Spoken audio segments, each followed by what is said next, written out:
El siguiente segmento tiene contenido o opinión.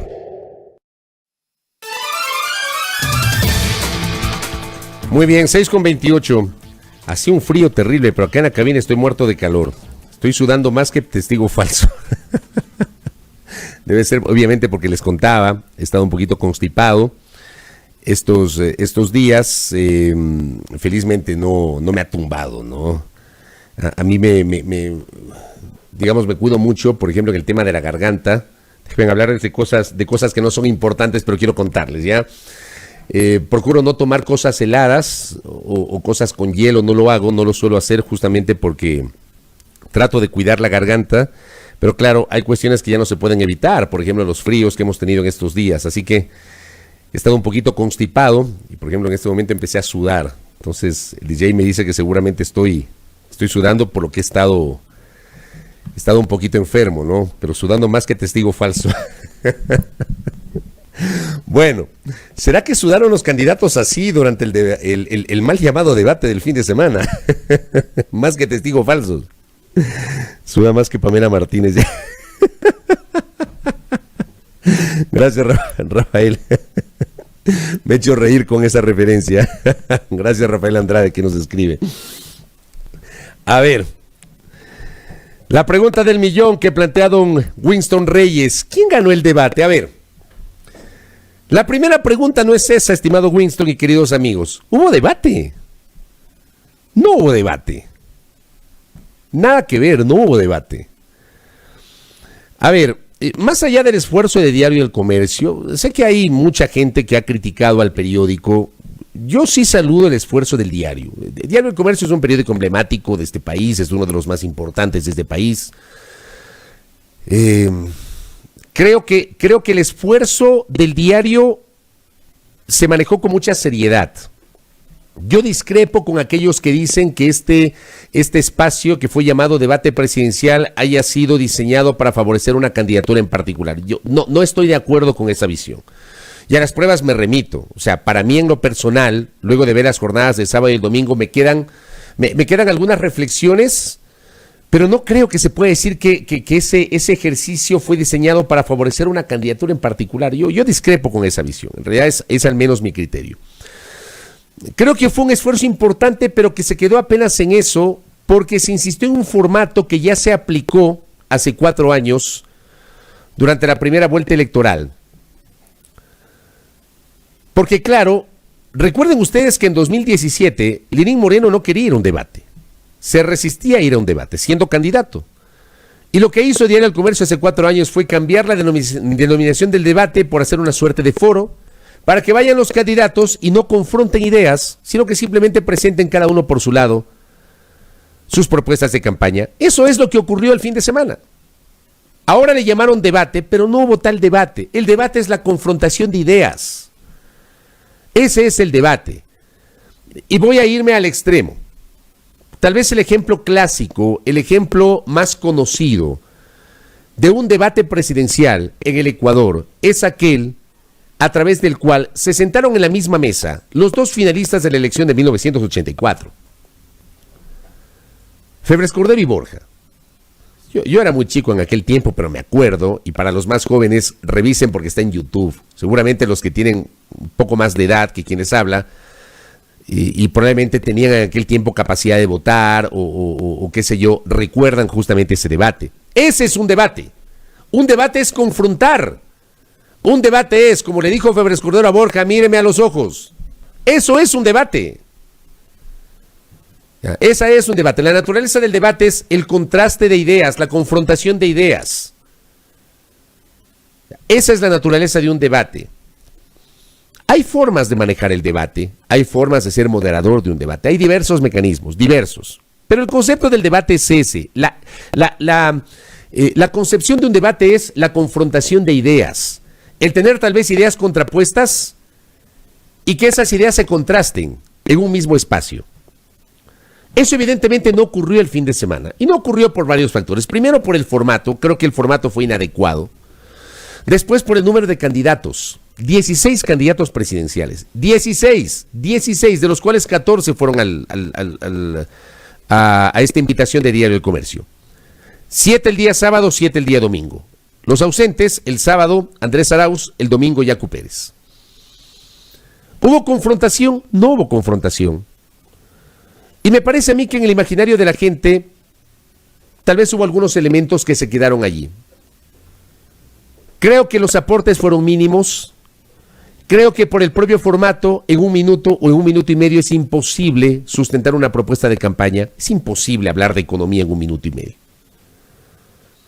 Yo insisto, es la cantidad de candidatos, pero también el formato.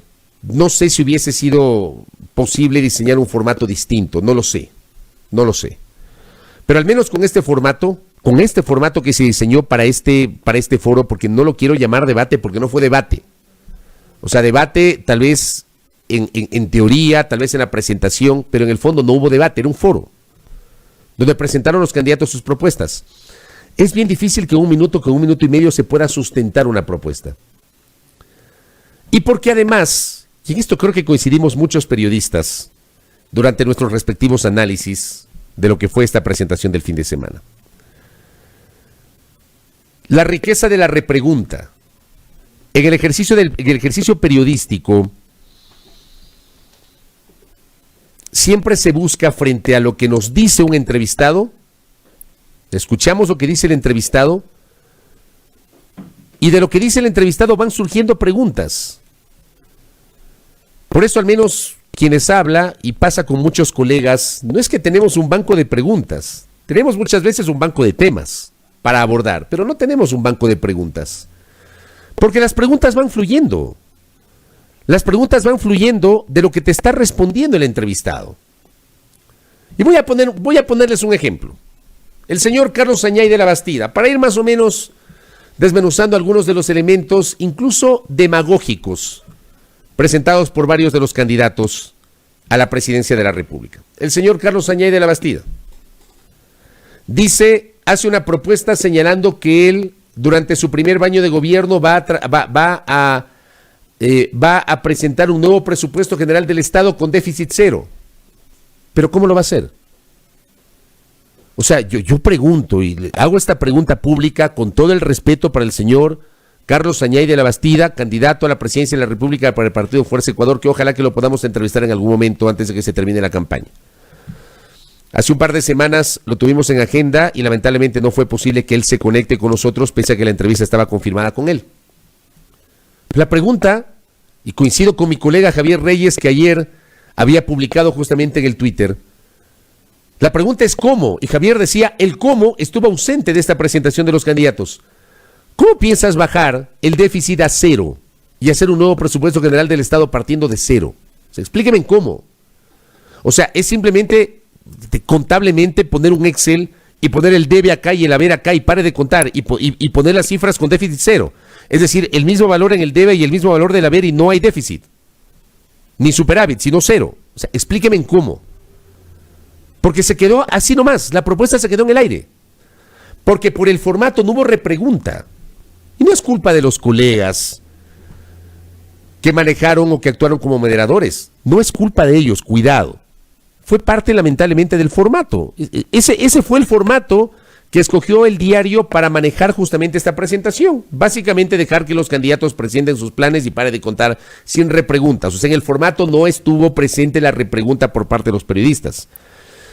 Yo insisto, yo lo entiendo por cómo fue diseñado el formato, o sea, lo comprendo, por cómo fue diseñado el formato que impidió que los colegas puedan hacer repreguntas.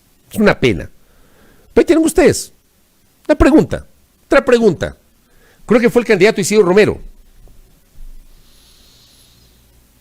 Plantearon, y no fue solamente Isidro Romero, alguien más que no recuerdo. Si es que alguien se acuerda, me ruego por favor que me ayuden. Alguien planteó la pena de muerte. E Isidro Romero planteó la cadena perpetua y los trabajos forzados.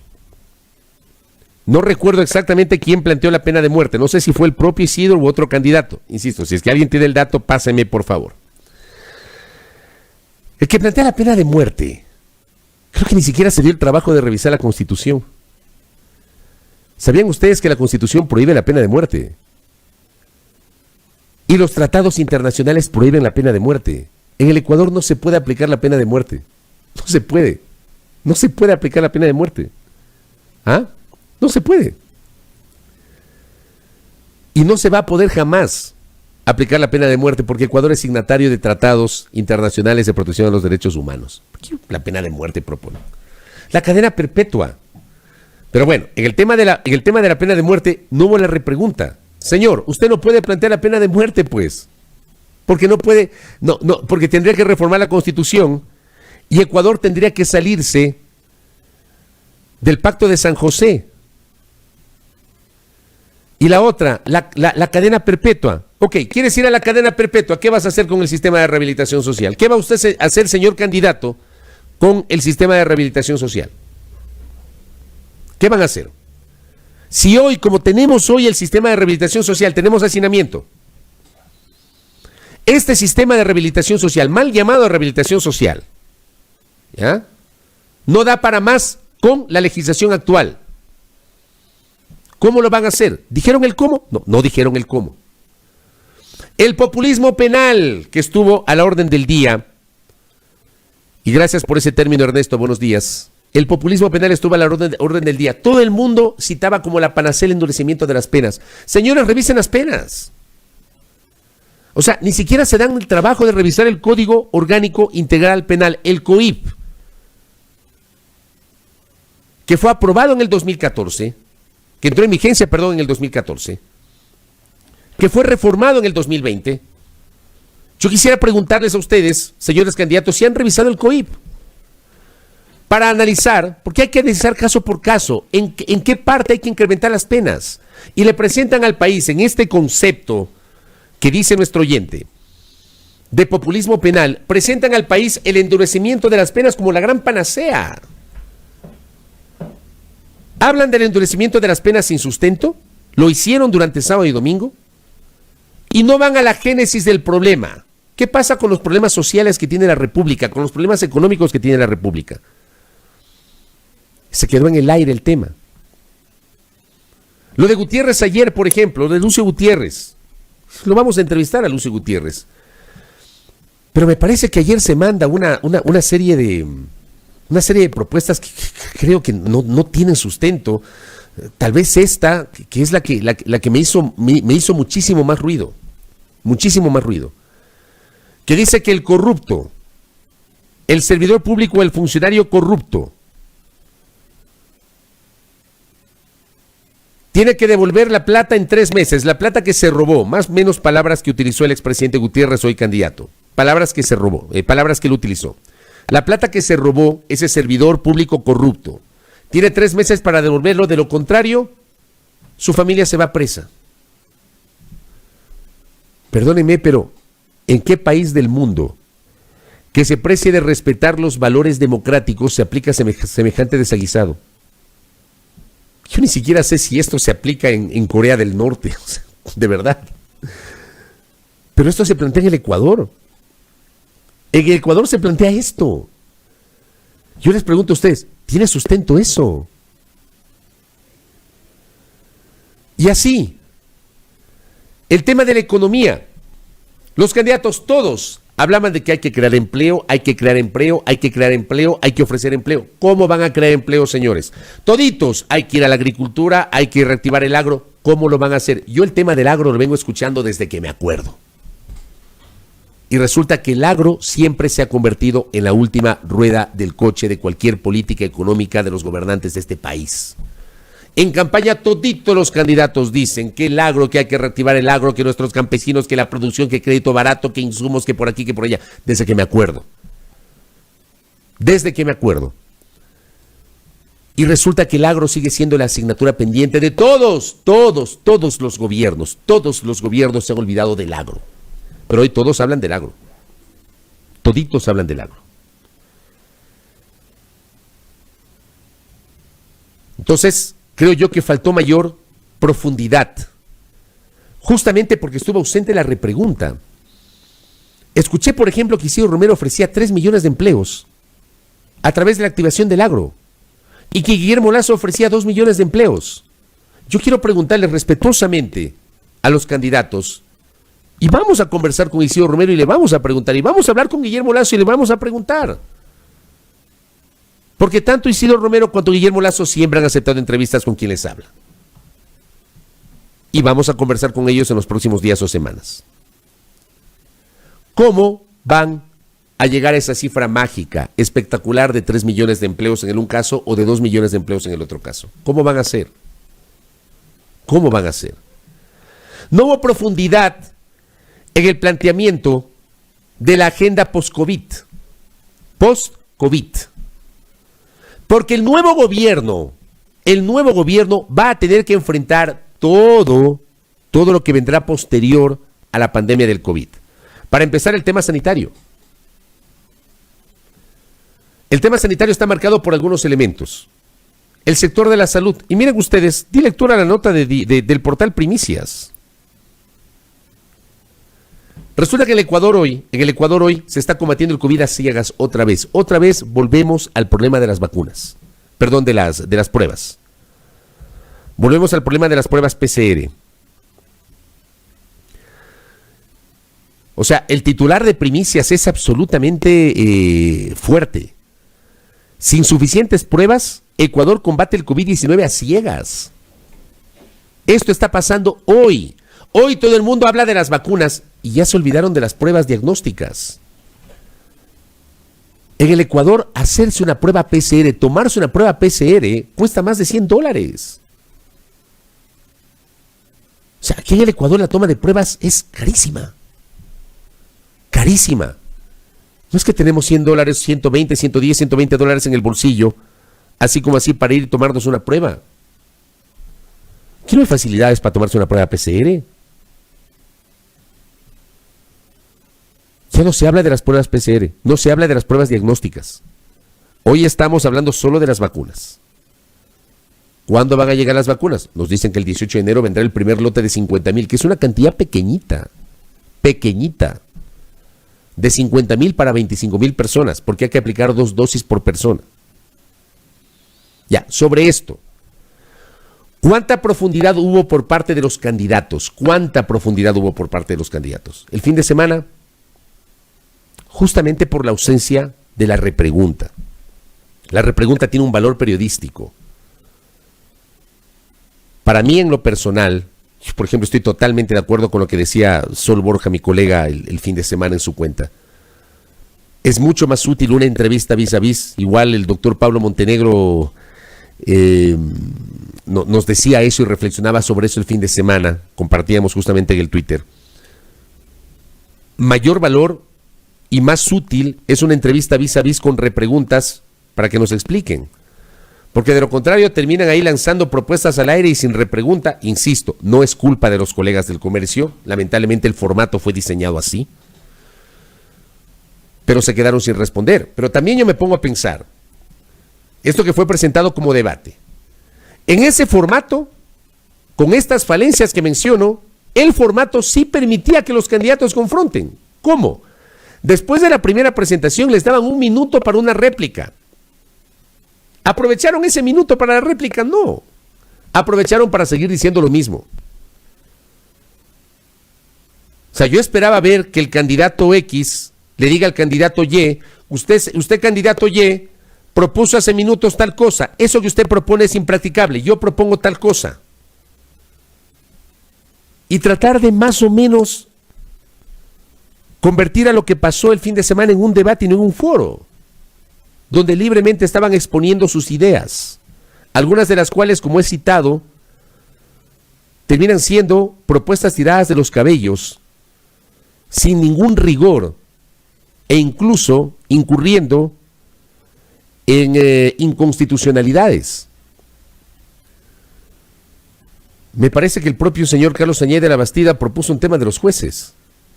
O sea, propuso un nuevo mecanismo de selección de jueces. Y ayer también me parece que otro candidato,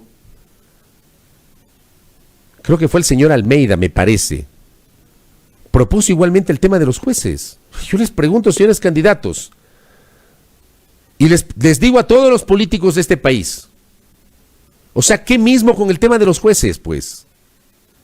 Cuestionaron la metida de mano del 2011, un sector. Otro sector cuestionó la consulta popular del 2018. Otros sectores cuestionaron que la partidocracia manejó la justicia durante no sé cuántos años. Y hoy no tienen empacho en seguir hablando de los jueces. Y en que vamos a promover mecanismos de selección de los jueces, bla, bla, bla. ¿Qué tiene que ver el presidente de la República y el Ejecutivo en la selección de los jueces? No aprenden. En este país no se aprende. No aprenden. No aprenden. Y desde la demagogia hablan que sí, que los jueces. Paul Carrasco, por ejemplo, ofreció el tema de los jueces sin rostro. Con todo cariño para el ingeniero Paul Carrasco, quien también siempre ha tenido entrevistas con nosotros. ¿Cuál es el argumento jurídico? ¿Cuál es el sustento internacional para los jueces sin rostro? Si hay convenios y tratados internacionales que objetan el tema de los jueces sin rostro. O sea, para presentar esas propuestas hay que por lo menos revisar incluso experiencias internacionales que quieren traerlas acá. Gracias, contertulio, buenos días. Ayer Juan Fernando Velasco propuso jueces anticorrupción. A ver, o sea, el propio nombre me choca. Se supone que el juez está para combatir la corrupción. O sea, el juez normal, común y corriente, ¿está para combatir la corrupción o no? O sea, no lo entiendo. No lo entiendo. Y sí, es un poquito lo que he estado diciendo. La dinámica, el formato y la cantidad de candidatos provocaba, digamos, que sea imposible que esto se convierta en un verdadero debate. Pero si no hubo debate, por lo menos yo os invito a reflexionar, les invito a ustedes, queridos oyentes, televidentes, internautas, a reflexionar sobre lo que dijeron los candidatos. Por cierto, escuchen bien lo que dijo Isidro Romero, porque la verdad sea dicha, Isidro Romero no dijo lo que se cree que se dijo, lo que pasa es que habló muy rápido, en ese acento españolizado que él tiene. ¿Ya? Isidro Romero no es que dijo que no se va a comer 3 veces al día, o sea, escuchen bien, no dijo eso, o sea, dijo bien. Lo que pasa es que cuando uno escucha rápido, parece que dice que no va a permitir que los ecuatorianos comamos 3 veces al día, pero no dijo eso, o sea, escuchen bien, con detenimiento, dice bien la frase, por si acaso, porque eso también se viralizó el fin de semana, sobre el caso del candidato del partido Avanza, que incluso fue tendencia en las redes sociales el último fin de semana. Ayer, por ejemplo, el cierre. Les dan 1 minuto para que le digan al país por qué hay que votar por ellos. Y el candidato Pedro Freile, que creo yo tuvo un desempeño interesante durante el foro. Creo que maneja un discurso interesante. Se puede discrepar con algunos elementos que señaló, se puede discrepar con el movimiento que representa, todo lo que ustedes quieran. Creo que tuvo una presentación decorosa, interesante, candidato Pedro Freile. Pero al final cierra hablando con una metida, o sea, diciendo que durante 40 y pico de años a los ecuatorianos nos hemos dejado meter, e hizo el ademán de la metida. Y luego dijo ideas en la cabeza, cosas así. Un cierre innecesario, que terminó folclorizando toda su presentación. Juan Fernando Velasco termina cerrando, casi cantando a capela Yo nací aquí. O sea, con la letra de Yo nací aquí, él le dice a la gente por qué hay que votar por Juan Fernando Velasco. Con todo respeto para los candidatos, y ojo, no me estoy burlando de ninguno, simplemente estoy trayendo a colación las cosas que ocurrieron durante el último fin de semana. Creo que la presentación de ayer menos conflictiva que la del sábado, porque claro, los de ayer ya corrieron con ventaja. La ventaja es que ya vieron el formato el día sábado. Ya se dieron cuenta del tema del tiempo, ya se dieron cuenta de la campanita, que no había que hablar mucho ni extenderse, porque automáticamente se acababa el tiempo y le cerraban el micrófono, y esa me parece que fue una estrategia fantástica. Le cerraban el micrófono e inmediatamente ponchaban a Javier o a María Fernanda, que estaban conduciendo el foro del comercio. Eso estuvo bien, pero los del domingo corrieron con esa ventaja que no la tuvieron los del sábado. Yo decía ayer en mi cuenta Twitter, 2 días de foro que no fueron de debate, no hubo debate, con la presencia de 14 de los 16 candidatos presidenciales. Aportes, para mí, casi nada. Para mí, ¿saben cuál fue el principal aporte de estos 2 días de presentaciones de los candidatos? Que a muchos el país recién los vio por primera vez. O sea, con todo cariño y con todo respeto. La mayor parte son desconocidos. La mayor parte no son conocidos por el común de los ciudadanos.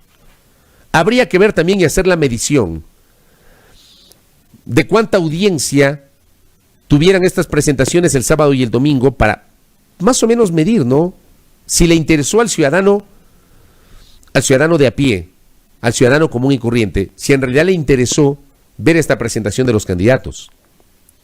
Porque está claro, pues, hubimos gente que teníamos que ver, los periodistas, por ejemplo, los políticos tenían que verlo,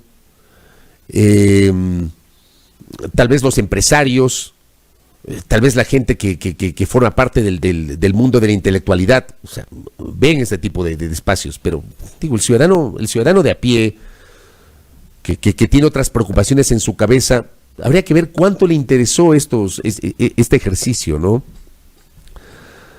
Decía yo también, poca contundencia en las propuestas, el formato no ayudó, varios aspirantes sin preparación, perdónenme, algunos fueron sin preparación. Sin preparación. No solamente en el fondo de las propuestas, sino incluso en la utilización de los términos. Un candidato habló de la Contaduría General del Estado. ¿Dónde existe ese organismo?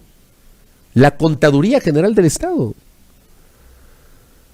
Nos hablaba Giovanni Andrade del error catastral de ponerle un arma a la gente o de armar a la gente, como plantean algunos. Error catastral, o sea, hasta se inventaron términos. Hubo una falta de preparación en la forma y en el fondo por parte de algunos de ellos. Estoy viendo qué más he reflexionado en estas horas sobre este tema. A ver, ya dijimos el tema de los jueces, el tema de la pena de muerte y cadena perpetua, el error catastral, entre otros. Es parte de él, les dejo ahí para que ustedes sigan analizando. Y una cosa más,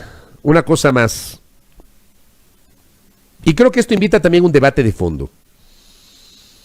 Está claro que no es práctico tener a 16 gentes en un mismo sitio, o sea, es imposible. La calidad, se pierde la calidad de lo que se quiere presentar. Yo me pongo a pensar, no sé cómo va a ser el Consejo Nacional Electoral. Ojo, el debate, que no sé si será debate, que está preparando el Consejo Nacional Electoral supuestamente es la próxima semana. Recién la semana anterior aprobaron el reglamento y recién la semana anterior integraron el Comité Nacional de Debates, que tiene que proponer a la presidenta del Consejo Nacional Electoral una terna de quien sería el moderador o moderadora del debate. No sé cómo lo van a hacer. Pero primero, 16 personas. 16. ¿Cómo confrontas ideas entre 16? ¿Cómo confrontas? Dividirlos termina siendo complejo, ¿no? Ayer, por ejemplo, César Montúfar intentó hacer un ejercicio de confrontación con Guillermo Lasso, pero Lasso no estaba ahí, pues. Lasso había estado el día anterior. Entonces, ¿cómo confrontas? 16 personas. ¿Cómo llevas adelante ese ejercicio? Y claro, algunas personas decían, el debate debería ser entre 3 o 4, los 3 o 4 que van primeros en las encuestas. Y esto te lleva a otra discusión. ¿Primeros en cuáles encuestas? ¿En cuáles? Porque bueno, si bien es cierto a esta hora, todas las empresas encuestadoras, todas, coinciden en quiénes son los 3 primeros. Discrepan en el orden, pero coinciden en que los 3 son los que forman parte del primer pelotón. Y en el segundo pelotón están los otros, y allí sí hay una diferencia, ¿no? El tema es que en el año 2006, por ejemplo, en el famoso debate que organizó la Cámara de Comercio de Guayaquil, no lo invitaron a Gilmar Gutiérrez. Invitaron a los supuestamente 4 primeros. León Roldós, Cintia Viteri, Álvaro Novoa y Rafael Correa. Y no lo invitaron a Gilmar Gutiérrez. Porque según las encuestas, Gilmar no aparecía. Tras la primera vuelta electoral, Gilmar Gutiérrez quedó tercero, detrás de Novoa y Correa y por encima de Roldós y Viteri. Pero a Gilmar Gutiérrez no lo invitaron por eso. O sea, por ejemplo, es un tema es un tema para ser analizado, ¿no? O sea, Invitas a los que están mejores posicionados en las encuestas, pero ¿en cuáles encuestas? Después, el código de la democracia no te dice que el debate en primera vuelta tiene que ser solo entre los mejores puntuados o entre los que tienen mejor intención de voto. Eso no te dice el código de la democracia. Eso no te dice en el código de la democracia.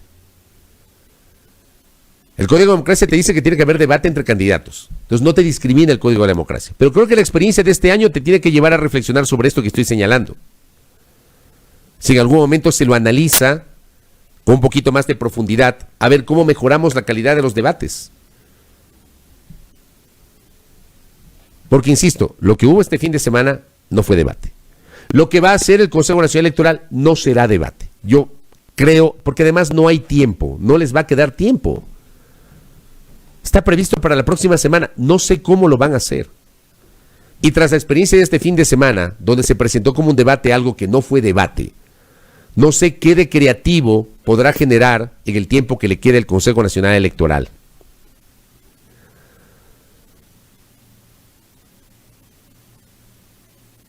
Y tiene que haber debate en segunda vuelta, por supuesto.